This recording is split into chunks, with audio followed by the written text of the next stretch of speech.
kaay ko nga dili ko bugason nga pagkatao. Bisan na apan ako ang rigla. Pero purya-buyag lang yun in taon. Wako anang bugason ko. Until one time, nga may gibati kong katul dapit sa akong ilong, nga dili na ko kalikayan nga magsigi ko gunit ani, bisan mangaha ko sa mall. Siging ihap o panukli sa mga customers.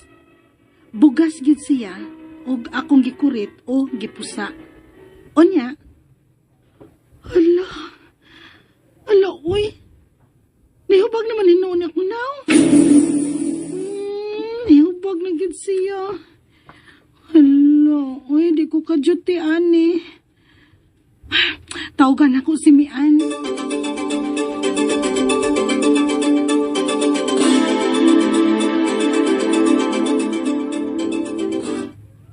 Ha? Ibugas ka? Kami nagsugod. Lagi, Mian. Ang bugtong na kong bugas ba, ni dako man. Nya murag nihubag ang pikas bahin sa akong naong sakit. Nahadlok jud ko, ani ba? Hala ka niya, uy. Pagsaratood ka bukason pero as in nahubag yun ang imong naw. Nagpa-check up na, uy. Ayo, lagi. Mo absent sa ako ron kay magpa-check up ko. Naginom naman hinon kog pain reliever. Pero da, uy, nihubag man gid ang akong naong day. O mo gani, magpa-check up ka. Kay og nihubag, kinahanglan na nang mukupos gyud.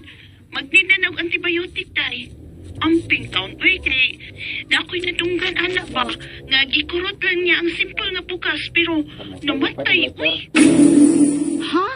Tungod lang sa bugas? Laki! Ang ayaw na, dugay-dugaya, day. At tuloy tayo sa doktor.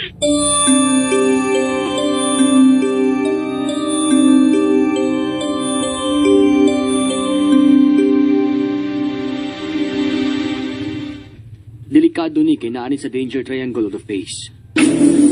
Maupatok? Kung may pimple o acne manggani mo ani nga area, never pop or squeeze the pimple. Ilabi pa kung may proper sanitation o hugaw ang imong kamot. Hala, maura ba na akong gibuhat, Dok? Oo niyan, saan man ninako, Dok? May reseta kong tambal nimo good for 1 week ha. Duha ni ka klase every 6 hours. Ug may ointment sab kong iapil og reseta. Okay, Doc. Thank you.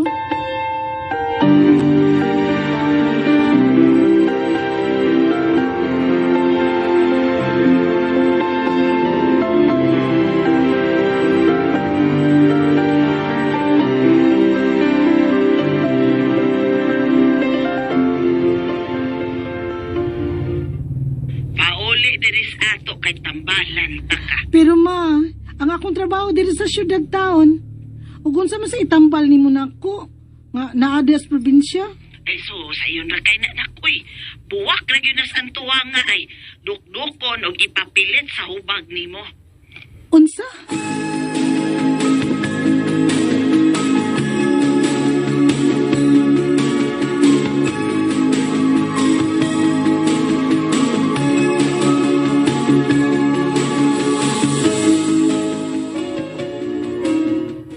Ayaw patuwan ng mama ni mo, oy. Heidi. Ayaw na ninyo hilapti kay ma-infected unya na. Unya pa. Unsaon man din ni nako? Iwasaw na tugtumar ang tambal nga grisita sa doktor. Kay dili maguna ingon anak dayon nga muhiyos dayon suod sa tulo ka adlaw sa pag-inom nimog tambal. Kuman sa 7 ka adlaw o pagkahurot sa ibong tambal, pagpasikan opinyon na. Pa.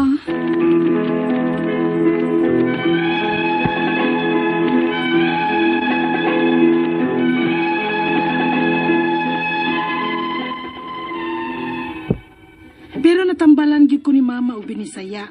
Buwak sa gumamela nga putot ba. Gibutang sa affected area. Pero wa may alibyo eh. Ni sa mo tinuon kakatul. Ang ako mga pangutana mo kining mosunod, unang pangutana. Unsa man di ay kadelikado ring gitawag og the danger triangle of the face o nabasahan sad nako nga triangle of death. Unsa man di ay kadelikado ni area ha? Ikaduhang pangutana, gitugkan manggod ko og murag pimple ani nga area ba og dihang akong gipap ang akong bugas. Nihubag man nino na pikas na kong naong. Ngano man kadi ay ni? nga dili man unta gyud ko bugason sukad pa kaniadto. Ikatulong pangutana, didto na ko og doktor. May giresita siya nako nga duha ka tambal. Unya do na say ointment. Apan 3 days naman lang nakong tinumar, 2 times a day. Apan wa mo nakitang kaayuhan. Wa ka ko kaayon aning tambala. Ikaw pa do katapusang pangutana. Gibutangan ni sa akong mama og dinukdok nga buwak sa gumamela. Nikatol man hinuon og maayo. Kung after 1 week og dili man gani ni mamaayo, unsaon man ko? Kinahanglan ba ning operahan? O pwede bang moduol ko og laing doktor? O magpa-second opinion ko? Palihog, tabangi og tambagi ko. Kini ang akong suliran, Heidi. Mayong adlaw mga suking tig paminaw din sa tong programa, kini ang akong suliran. Ano na sa ako, si Dr. Rene Obra, makiguban kaninyo karong adlaw. Ako mutambag sa inyong mga medical problem, kay medical doctor man ako, psychological, emotional, ug behavioral, kay usa man ako ka psychiatrist, o mga problema sa mga ginadiling drugas, kay usa man ako ka drug addiction specialist. Klase-klaseng pamaagi sa pagpadala sa inyong mga sulat-suliran rin kanamo. Pwede kayo padala sa among email, suliran_612@yahoo.com or sa atong Facebook account, kini ang akong suliran official writers page o driba sa mong buhatan sa 3rd floor UCR Martinez Building, Osmeña Boulevard ning Dakbayan sa Sugbo. Ang ato makutlong nga pagtulunan karong adlaw, nabasahan na nako somewhere. Old age starts at 80. Tato ba kato mga 79 dili pa ka old day, kay old age starts at 80 man. So learning is lifetime. Doesn't mean nga kung ikaw 60, 70, 80 you stop learning because daghan pa gyud kay tagdili ibala na ning kalibutan na. Bisag hudton pa natong kurso sa universidad, daghan gyud tagwa may bali. So learning is lifetime. As long as we still breathe, we keep on learning. And respect, respect. Okay? So, ang atong magtatampo karong adlaw si Heidi, 25 years old, na ni siya boyfriend, cashier ni siya sa usa ka mall din sa Cebu City. Ang iyang problema kay daghan ni siya bugas-bugas kuno na naarba sa danger zone sa atong naong. Kini mga atong naong good na triangle na diha ang atong mata, ilong, baba, mga sinuses. Dool ni siya sa atong central nervous system, sa atong brain. So, posible nga maapektuhan po din siya o ang atong brain kung na-damage siyang dapita, no? So, ako laging paningkamutan ni Hyde sa imong mga pangutana nga atong matubag, no? Musta naman ay mga taga Cebu City, no? May pagpaminaw sa mga kauban ni Dr. Belinda Pañares da sa ilang balay, mga kauban ni Dr. George Inday Ruiz da sa ilang balay. Mayong pagpaminaw og inumdum na po na ko si Nestor ug si Linda Pasaylo diya sa Minglanilla ug si Albert ug si Aluna ba to ay mga sawa Albert ila-ila na ko nitong sang adlaw diya sa Tungkop pa sa kay Minglanilla area. Alright, so unang pangutana ni Heidi. Unsa man di ay kadelikado ng gitawag og the danger triangle of the face? Kung nabasahan sa nako nga triangle of death, unsa man di ay kadelikado ning area ya delikado ni siya, no? Triangle of death. Naamang go diha ang atong mga sensitibo nga mga parte sa lawas. So niya akong balikon ang atong naong nga maoy nabutangan sa atong mga importante nga mga organ for senses. Nadiya atong sight, ang atong nose, nadiya ang atong taste, atong ang atong pagsimhot lagi na ang ilong nya there's sa kilid-kilid na atong dunggan nya ilaw maya na diha ang atong brain na ubos na ng atong spinal cord. So this area is very delicate gyud. I mean very sensitive gyud, dangerous gyud ug ma-damage for some reasons, no? So mo na nga careful lang gyud ta, mabitaw na ang magmotorsiklo ta, ha? Kadtong mga nagmotorsiklo ayaw mo pagkumpiyansa kinahanglan lagi mo helmet kay simbakog makatumba-tumba protected ang atong head area. Nilibaya na makasigurado kang maay kay kamo drive ng motorsiklo kay makaligis lang gani pakpak sa saging wala yabo na ka, tumba na ka. Ako I think authority ko musultihan kay ako Dr. Rene Obra 10 years ko nagmotorsiklo. Napo katuig kong nagmotorsiklo bisan si estudyante pa ko nagmotorsiklo na ko. So kay bawag ko sa kinabuhi sa usa ka tawo nga magmotorsiklo. Nakadagan ako na tumba pero kadawis mapag ko magrabihi. Pero experience yung kayo ko ng pagsakay yung motorsiklo. Okay? So magbantay lang yung tana. Danger triangle of the face. Sibli kang maparal or mamatay kung madamage ka ng dapita. Ikaduhang pangutana, gitugkan manggugkog murag pimpol ani nga area. Ug dihang akong gipap ang akong bugas, nihubag man noon ang pikas naong. Ngano man kadiay, nga dili man unta gyud ko bugason, sukad pa kaniadto. Well, ngadto sa mga bugason, usahay ba na hormonal, no? Kani magkadalaga, magkaulitaw, taas ang imong testosterone level, maybe other hormones, estrogen, maka-cause ni siya og kwan, inunta pimple kanang formation. Usapan niya na kanang high ang humidity sa palibot. O niya na ay mga cosmetics nga ma-allergic ka or maka-irritate sa mong skin. But akong balikon, never prick kung mahimo lang. Kung mahimo, ayaw na lang pag panamin, pa di ka matintal nga mo prick ka. So, na ay mga tambal niya ni, ang among duulo na ni, mga dermatologists, maybe they will prescribe antibiotics or mga retinoid treatment, no? Natay gitawag og azelaic acid, no? Nga ibutang diya. Yan mga acne-acne. Oh. Pero antibiotic yun, naagay mga antibiotic. Kining benzoyl peroxide. Dili ni siya parehag hydrogen peroxide, benzoyl peroxide. Usap po niya sa idrisita sa dermatologist. Nabalo ko na pero dili yun ni mo akong trabaho kada adlaw. Ang mga expert ani mga dermatologist. Sige, ako lang siguro pong lakbitan pag istorya. Usaom na to pag likay nga dili ta magkabugas, no? You must be hygienic. You have to wash your face with warm water, with mild facial cream. Yung may butang diha. Avoid breaking or touching sa imong naong. Kay ang imong kamot usahay, ugaw, maka-irritate, no? Imong diet must be healthy. Fruits, vegetables, and kung naa kay exposure, mag-beach baron or naabot mga outside activities, mag-sunscreen ka. Make-up nimo must be selective. Dili lang kapataka kay basig allergy po ka sa imong makeup. Sunod nga pangutana, dito ko doktor ug gisitahan ko niya og clindamycin ug cloxacillin. So di sa mga antibiotics ni sila ug ointment. Apan 3 days naman na akong tinuma 2 times a day, wala pa man koy nakitang kaayuhan. Wala ka ko kauyon sa tambal. Well, ang tinimagong tambal Heidi, no, magayon-ayon. You don't expect na in 2 days or 3 days time everything will be okay. It will take several days, maybe a little longer. Kaya kining giingnon nimong clindamycin o cloxacillin, mga maayo naman ni siya ng mga antibiotics. Magdepende po sa dosage.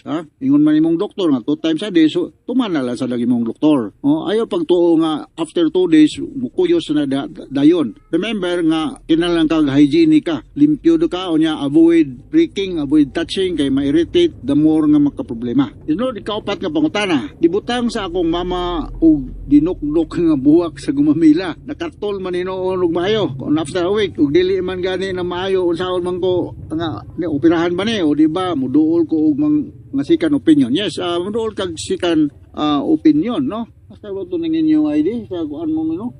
Cebu City naman gihapon no. So ato mo mabulo skin clinic. While dili lang ko mo comment anang buwak sa gumamila kay wa ko experience na.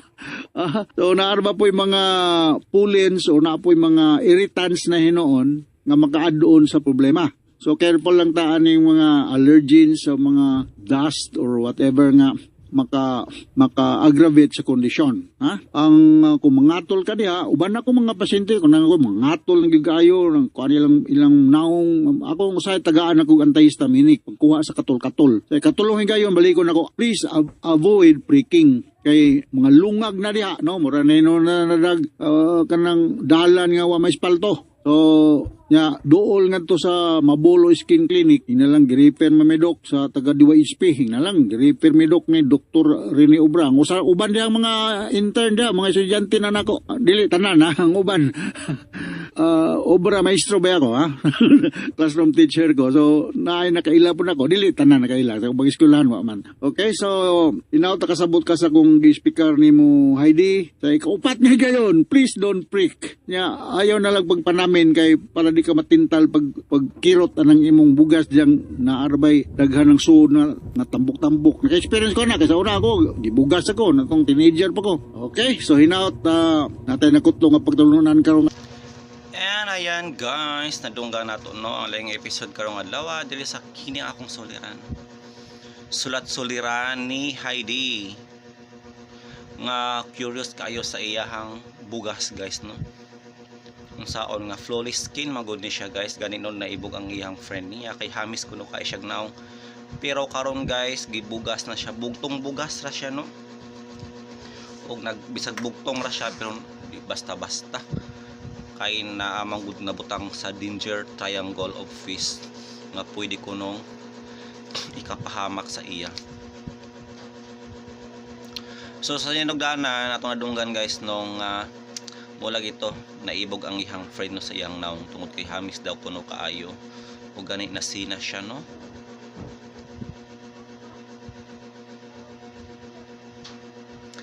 Og sa iyang pagpangnukli guys kay cashier man ni siya sa mall no. Nainingon ang customer nga dili daw magsigig hawid sa iyang ilong no or sa iyang bugas. Or bisan siyang naong kay ang sige siya hawid og kwarta niya. Ang kwarta bisag kinsa ra gunit ana no. Hugaw gyud siya. Bisa ako diri guys kay naman ko sa sari store no, never you ko maghawid sa akong naong kung wala ko naka-alcohol or wala nakahugas kay wala lagi to sa gyud nga ang kwarta hugaw kaayo. Gani na magiusahay nga makadawat ko og kwarta nga kuan guys kanang grabe ka basa no. Stagnant kaayo. O di gyud nakalikayan na ubang customer mga bilasa no. Ubang kwarta nila basa kay basa pod ang ilang kamot no nang prone gyud siya sa virus.